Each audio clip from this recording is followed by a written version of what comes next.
सत्ता हाथ से निकल गई, लेकिन ठसक अभी भी नहीं गई है। 15 सालों से पश्चिम बंगाल की सत्ता पर काबिज ममता बनर्जी सत्ता से बेदखल हो गई हैं, लेकिन ममता ने मुख्यमंत्री पद से इस्तीफा ना देने की घोषणा करके हलचल मचा दी है। ममता ने ऐलान किया है, बंगाली में कहा, आमी इस्तीफा ना देबो। उनका कहना है कि राज्यपाल से मिलने नहीं जाएंगे वो, क्योंकि चुनाव में फर्जीवाड़ा हुआ है, बूथ कैप्चरिंग की गई, एसआईआर के जरिए वोट काटकर षड्यंत्र किया गया। सवाल है कि अगर ममता बनर्जी मुख्यमंत्री पद से इस्तीफा नहीं देंगे तो क्या, क्योंकि इससे पहले शायद ही किसी सिटिंग मुख्यमंत्री ने इस्तीफा देने से इनकार किया है।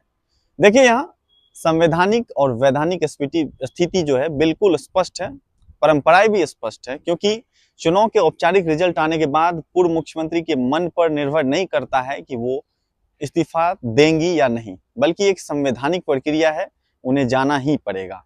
मान लीजिए अगर ममता बनर्जी इस्तीफा नहीं भी देती हैं और उन्हें मुख्यमंत्री पद से इस्तीफा देना पड़ता, अगर वो दोबारा भी मुख्यमंत्री बन जाती है, उनको बहुमत आ जाती, सवाल है कि अगर वो इस्तीफा नहीं देती हैं तो क्या होगा। संवैधानिक प्रक्रिया है, बंगाल में अगली सरकार का गठन कैसे होगा, क्या ममता के इस फैसले से कोई संवैधानिक संकट खड़ा हो सकता है। भारतीय संविधान के अनुसार मुख्यमंत्री का पद जो है वो राज्यपाल की मर्जी के अधीन होता है।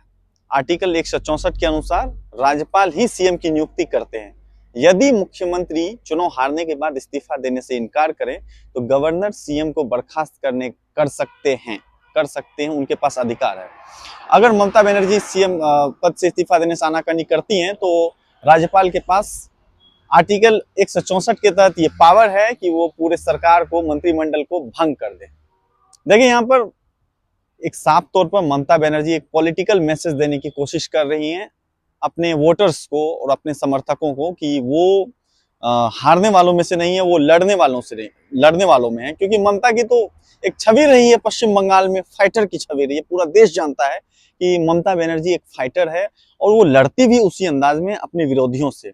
लेकिन अब तो वो चुनाव हार गई हैं, अब क्या होगा, अब ये चुनाव के बाद की स्थिति है कि वो स्पष्ट होना है कि ममता बनर्जी जो है अब उनके पास इस्तीफा ना देने के अलावा और कोई विकल्प है नहीं तो राज्यपाल अपने शक्ति का उपयोग कर सकते हैं। अब दूसरी बात है एसआईआर का।